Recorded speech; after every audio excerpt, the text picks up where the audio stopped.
Hello बच्चों, welcome to my channel. I am Pooja and today we are continuing our class 9 sample question paper. We have already completed 28 questions of this sample paper. So if you haven't watched the first 28 questions, go check them out in my previous videos that are on my channel. Or you can also select the playlist. Today we are continuing the sample paper and diving into the next questions, step by step, concept by concept. So by the end, you will feel totally ready for your finals. So let's begin. Right now we are on question number 29. So in this, we have to draw the graph of the following linear equation in two variables. तो सबसे पहले हम equation लिखते हैं that is x minus y is equal to 2। Okay, अब हम इसके coordinates निकालेंगे सबसे पहले, क्योंकि हमें ग्राफ बनाना है तो ग्राफ के लिए हमें कोऑर्डिनेट्स चाहिए। कम से कम 2 या 3 आप कोऑर्डिनेट्स निकालें। ठीक है, तो सबसे पहले अगर y 0 होता है तो x की वैल्यू 2 आ जाएगी। ठीक है, एंड अगर हम y को 1 रखेंगे तो देखिए x y की जगह 1 रखिए तो x की वैल्यू कितनी आ जाएगी 3। ओके, एंड अगर एक बार हम x को 0 रखते हैं तो y की वैल्यू -2। तो ये कोऑर्डिनेट्स निकल चुके हैं हमारे। अब हम क्या करेंगे, अब हम इन कोऑर्डिनेट्स को प्लॉट करेंगे। तो हम सबसे पहले x एंड y एक्सिस बनाएंगे। This is positive x axis, this is negative x axis, this is positive y and this is negative y axis. Points बना लेते हैं, दिस इज 1 2 3 4, 1 2 3 -1 -2 -3 -1 -2। तो सबसे पहला पॉइंट जो है वो है 2,0। x is 2 and y is 0, तो पॉइंट यहाँ पे बन गया। ठीक है, 3,1, तो 3 इज दिस एंड 1 यहाँ पे बन गया। This is 3,1। 0,-2, तो ये कोऑर्डिनेट है 0,-2। तो जस्ट हमें क्या करना है, इसको आपको स्केल से एक स्ट्रेट लाइन फॉर्म होगी। ठीक है, तो ये हमारी जो लाइन है this is x minus y equal to 2। Okay, तो इस तरह से ये वाला क्वेश्चन कंप्लीट होता है। चलिए नेक्स्ट क्वेश्चन पे चलते हैं, क्वेश्चन नंबर 30। सो क्वेश्चन 30 में हमें क्या करना है, हमें कुछ वैल्यूज दी हुई हैं। The monthly profits of 100 shops are distributed as follows. So profits per shop दे रखा है एंड नंबर ऑफ शॉप्स दे रखी हैं। आपको हिस्टोग्राम बनाना है and show the frequency polygon for it. ठीक है, तो हिस्टोग्राम तो इजी है, जैसे बार ग्राफ बनता है, बार ग्राफ थोड़ा दूर दूर पे बनता है एक एक का गैप लेके, लेकिन जो हिस्टोग्राम होता है उसमें बीच में कोई गैप नहीं होता, कुछ इस तरह से बनेगा। तो हिस्टोग्राम तो इस शेप का होता है। और अगर आपको इसी में फ्रीक्वेंसी पॉलीगन बनाना है तो हम सबका मिड पॉइंट लेते हैं और फ्री हैंड इसको ज्वाइन करवा देते हैं, सबका मिड पॉइंट लेंगे। ठीक है, और फ्री हैंड इसको ज्वाइन करवा देते हैं, तो ये हमारा क्या हो जाएगा, और ये आगे तक चला जाएगा ऐसे, और यहाँ से भी नेक्स्ट का आधे पे। तो ये इस वैल्यू के लिए हम बनाएंगे सबसे पहले। ठीक है, चलिए नेक्स्ट पेज पे बनाते हैं। तो हमें सबसे पहले बनाना है हिस्टोग्राम। तो these are number of shops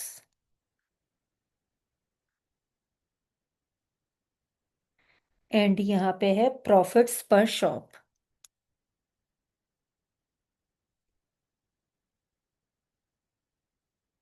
ठीक है, तो देखिए हम कैसे कोऑर्डिनेट्स लेते हैं। 0 to 50 ये तो हमें पता है, इस तरह से लेना है, लेकिन यहाँ पे देखिए 12, 18, 27 अधिकतर ये 3 के टेबल हैं, तो हम 3 के गैप में इसको ले लेते हैं वाई एक्सिस पे। This is 3, 6, 9, 12, 15, 18, 21, 24, 27, 30। मैक्सिमम हमारा 27 तक है, तो ऑलरेडी हम 27 ये वाला बना चुके हैं। ठीक है, अब ये वाले जो हैं वो हैं 0 से 50, 50 to 100, 100 to 150, 150 to 200, this is 250। थोड़ा सा इसको रब करते हैं।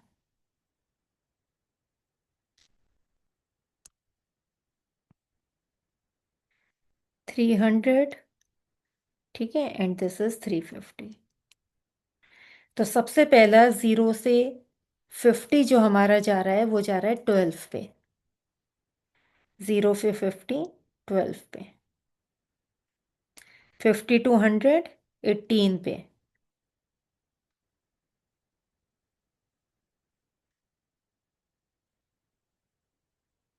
ठीक है, उसके बाद 27,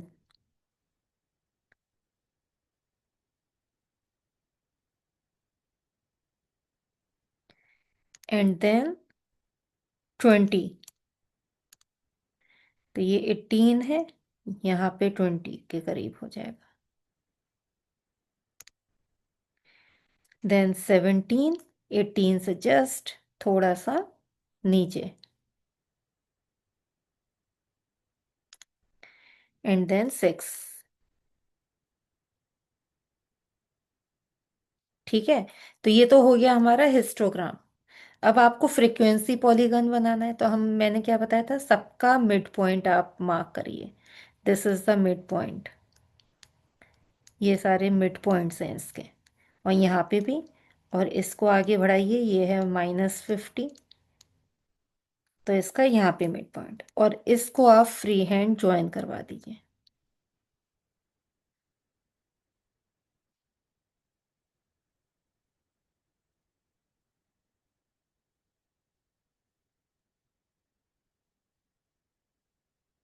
ठीक है, तो दिस इज फ्रीक्वेंसी पॉलीगन। यहाँ पे नंबर ऑफ शॉप्स हमने ली थी। ठीक है, तो इस तरह से हमारा ये वाला हमने हिस्टोग्राम भी बना लिया और फ्रीक्वेंसी पॉलीगन भी बना लिया। ठीक है, तो आपको समझ में आ गया होगा बार ग्राफ और हिस्टोग्राम में क्या अंतर है। अगर सिर्फ फ्रीक्वेंसी पॉलीगन बनाने को आता, तब भी आपको सबसे पहले हिस्टोग्राम बनाना पड़ता, उसके बाद आप फ्रीक्वेंसी पॉलीगन बनाते। ठीक है, नहीं तो कुछ लोग क्या करते हैं, बिना हिस्टोग्राम के भी आप फ्रीक्वेंसी पॉलीगन बना सकते हैं। कैसे, देखिए,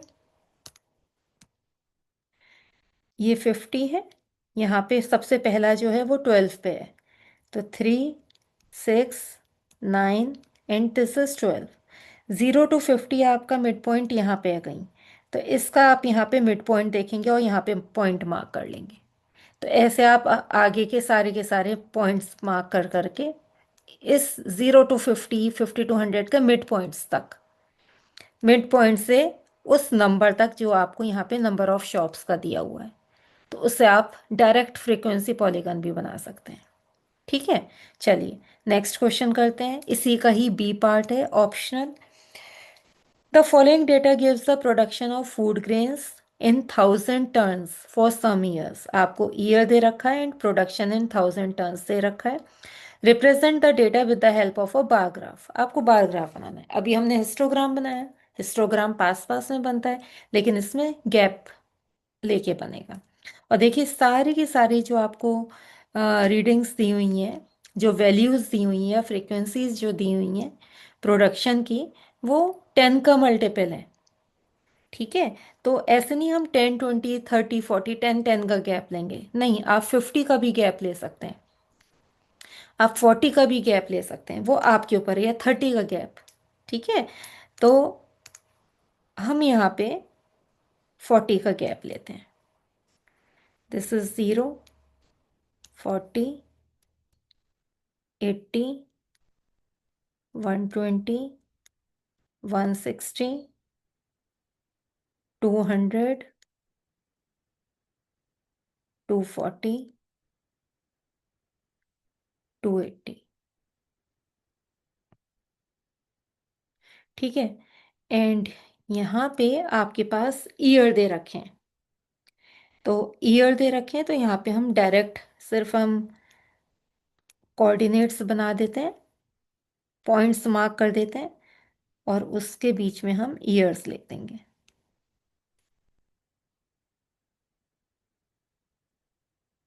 ठीक है।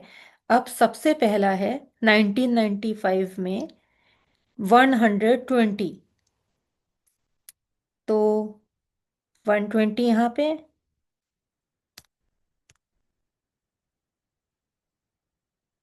तो आप कुछ इस तरह से बनाएंगे और यहाँ पे आप 1995 लिख देंगे।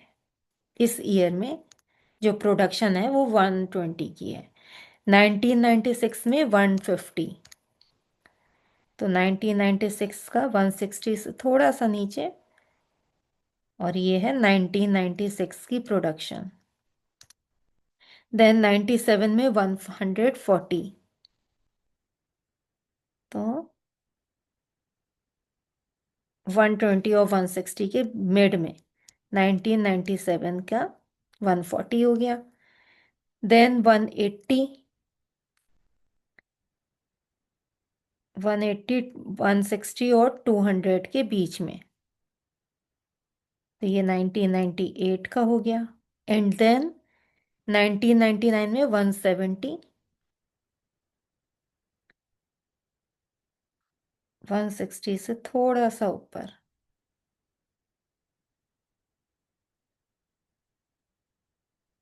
ठीक है। एंड देन मान लीजिए यहाँ पे, ठीक है, 2000 में 190, 2000 में 190, 200 से थोड़ा सा नीचे, तो this is 1999 and this is 2000। ठीक है। तो ये हमारा बार ग्राफ हो गया। आप यहाँ पे ऊपर इसकी वैल्यूज भी लिख सकते हैं कि कितनी कितनी वैल्यूज है। ये है 120, 150, 140, 180, 170 एंड 190। तो ये हमारा बार ग्राफ कंप्लीट है। ठीक है। चलिए next question, 31st question number 31। इसमें क्या दे रखा है, देखिए, find m and n if x minus 1 and x minus 2 exactly divide the polynomial x cube plus mx square minus nx plus 10। तो देखिए, अगर x minus 1 and x minus 2 exactly divide कर रहा है p ऑफ x को, मान लीजिए ये p ऑफ x है जो हमें इक्वेशन दी हुई है। अगर x minus 1 and x minus 2 exact divide कर रहा है, तो इट मीन्स x माइनस 1 को अगर लेते हैं इक्वल टू 0 रखते हैं तो x equal to 1, it means p of 1 भी 0 है। एंड x माइनस 2 को जब आप 0 रखेंगे तो x इक्वल टू 2 आएगा, तो p ऑफ 2 भी आपको 0 लेना है। ठीक है। तो अब यहाँ पे पहले p ऑफ 1 की वैल्यू निकालते हैं और उसको हम 0 पुट करेंगे। 1 plus m minus n plus 10 equal to 0 put करते हैं, तो ये कितना आ जाएगा, देखिए, m minus n plus 11 equal to 0, या माइनस 11 इधर लिख देते हैं। तो ये हमारी फर्स्ट इक्वेशन आ गई। ऐसे p ऑफ 2 इक्वल टू 0 जब करेंगे तो 2 का क्यूब हो जाएगा, प्लस m इंटू 2 का square minus 2n plus 10 equal to 0। तो ये हो जाएगा 2 जा 4, 2 जा 8 plus 4m minus 2n plus 10 equal to 0। और 4m minus 2n equal to minus 18। पूरी इक्वेशन में से 2 कॉमन ले लेते हैं, तो हमारे पास आ जाएगा 2m minus n equal to minus 9। तो ये हमारी सेकंड इक्वेशन हो गई। अब हमें क्या करना है, इन दोनों इक्वेशन से हमें m और n की वैल्यू निकालेंगे।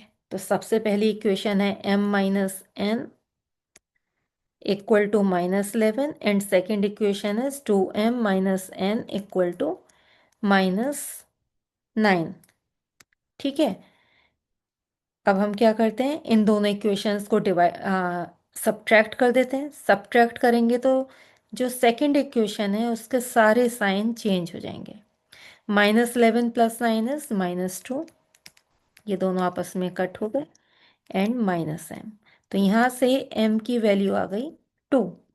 अब किसी भी एक इक्वेशन में आप m की वैल्यू रख दीजिए एंड n की वैल्यू निकाल लीजिए। ठीक है, तो -n इक्वल टू -13 और n इक्वल टू 13। तो n की वैल्यू आ गई 13 एंड m की वैल्यू आ गई 2। हमें m एंड n ही निकालने थे और ये हमारे दोनों आंसर्स आ गए। Okay, and that's the wrap for today's video. If this helped you understand better, don't forget to like, share and subscribe my channel for more sample paper solutions, concept revisions and also quiz challenges.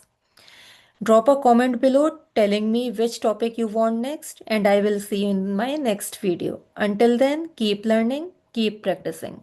Thank you.